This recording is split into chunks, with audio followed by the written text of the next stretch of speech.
여러분 안녕하십니까? NWN 내외방송 뉴스를 시작하겠습니다. 더불어민주당 이해찬 대표는 일본 참의원 선거 결과와 관련해 여당 연합이 과반 의석을 얻었지만 개헌 발의선 확보에는 실패했다며 이제부터 우리나라에 대한 경제 침략이 본격화될 것이라고 말했습니다. 이 대표는 어제 열린 최고위원회의에서 일본 화이트리스트에서 한국을 배제하는 일이 7월 말에서 8월 초쯤 자행될 것으로 본다며 100개에 가까운 매우 중요한 품목들이 규제 대상에 포함될 것이라고 말했습니다. 이어 일본의 횡포로 자유무역 체제와 안보 질서까지 흐트러지고 있다며 이를 위해 지난주에 대통령과 5당 대표 회동에서 합의한 비상협력기구를 빨리 구성해서 대응해 나가겠다고 밝혔습니다. 문재인 대통령의 국정 수행에 대한 긍정평가가 51.8%를 기록하며 지난해 11월 이후 8개월 만에 최고치를 나타냈습니다.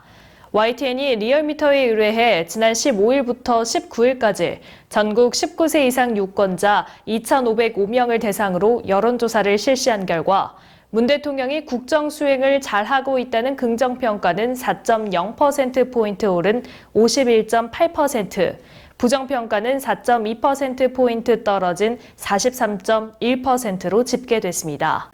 리얼미터 측은 대통령 지지율이 반일 여론과 정부의 강력한 대일 대응 기조 등으로 상승세를 보였다고 분석했습니다. 정당 지지율은 더불어민주당이 지난주보다 3.6%포인트 상승한 42.2%를, 자유한국당은 3.2%포인트 내려간 27.1%를 나타냈으며 정의당은 8.7%, 바른미래당 5%, 민주평화당은 1.6%였습니다. 오는 9월까지 아동수당 지급 연령이 기존 만 6세 미만에서 만 7세 미만까지 확대됩니다. 보건복지부는 소득이나 재산에 관계없이 만 6세 미만 모든 계층 아동에게 지급되던 아동수당이 오는 9월부터 만 7세 미만으로 확대된다고 밝혔습니다. 이에 따라 만 6세 생일이 지나 아동수당 지급이 중단됐던 40여만 명도 다시 수당을 받게 되지만 중단 기간에 대해 소급해서 수당을 지급하지는 않습니다. 신청을 원하는 보호자는 아동의 주민등록상 주소지 읍명동 주민센터나 복지로 홈페이지, 모바일 앱 등을 통해 신청할 수 있고 기존의 아동수당을 받았다면 다시 신청하지 않아도 됩니다. 질병관리본부는 전국에 일본 뇌염 경보를 발령했습니다. 질부는 경남 지역에서 일본 뇌염 매개 모기인 작은 빨간집 모기가 전체 모기의 71%에 하루 평균 1000여 마리가 채집됨에 따라 일본 뇌염 경보를 발령한다고 밝혔습니다. 다만 아직 올해 첫 일본 뇌염 환자는 발생하지 않았습니다. 일본 뇌염 바이러스를 가진 작은 빨간집 모기에 물리면 일부에서는 치명적인 급성 뇌염을 앓을 수 있고 이 중 20-30%는 사망에 이를 수 있습니다. 일본 뇌염 예방을 위해 국가 예방접종 사업 대상인 생후 12개월에서 만 12세 이하 어린이는 표준 예방 접종 일정에 맞춰 접종을 마쳐야 합니다.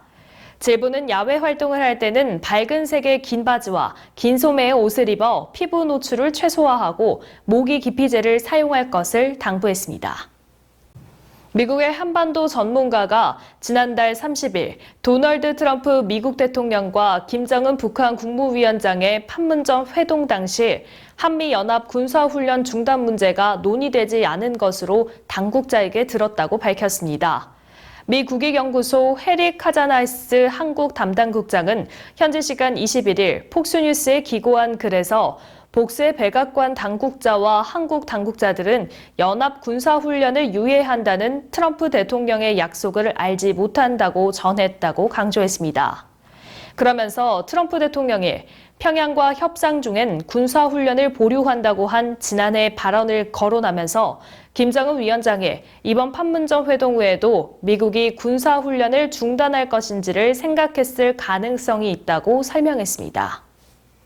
아베 신조 일본 총리가 이끄는 자민당과 연립여당 공명당이 참의원 선거에서 신규 의석 124석 중 과반을 확보했지만 개헌 발의선인 의석 3분의 2 확보에는 실패했습니다.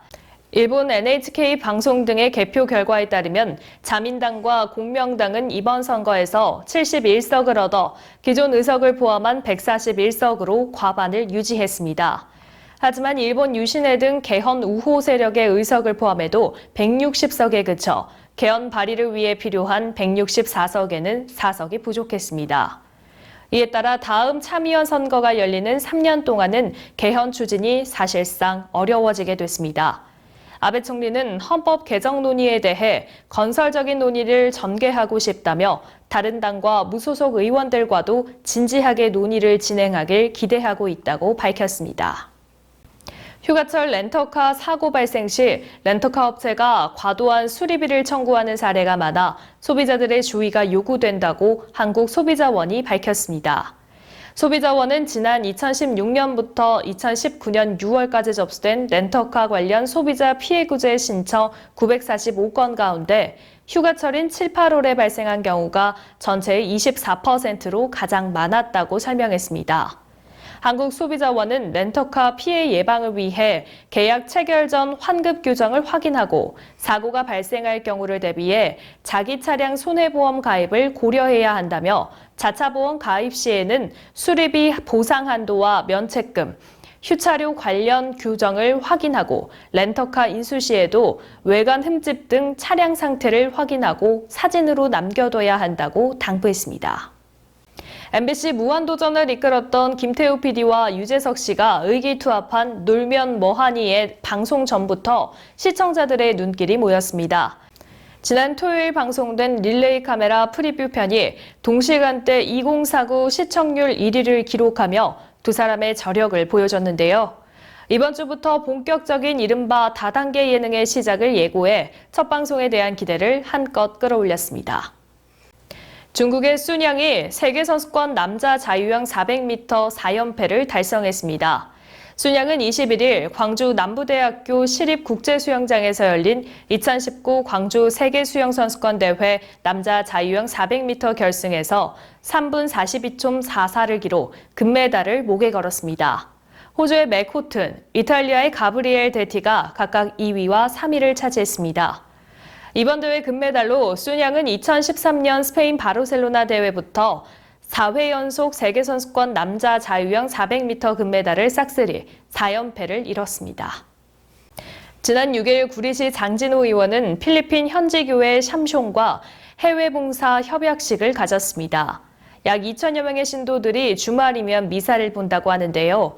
장 의원과 한국 HS 봉사단은 일요일 오전 10시에 함께 미사를 마치고 한국과의 중고 의료 및 봉사 물품에 대해 1시간 정도 담소를 나누며 협약을 하기로 했습니다. 특히 장 의원은 필리핀 현지에서 어린 노숙자를 보며 장 의원이 입고 있던 남방과 바지를 현장에서 주며 예전에 한국을 보는 것 같다며 안타까워했습니다. 봉사활동이 다소 힘들더라도 지구촌에 어렵게 사는 사람들을 위해서 열심히 봉사할 것이라고 말했습니다. 네, 어제가 중복이었죠. 계속되는 폭염에 불쾌지수도 높게 나타나고 있습니다. 수분 공급에 특히 힘쓰시기 바랍니다. 오늘 뉴스 여기서 마치겠습니다. 시청해주신 여러분 고맙습니다.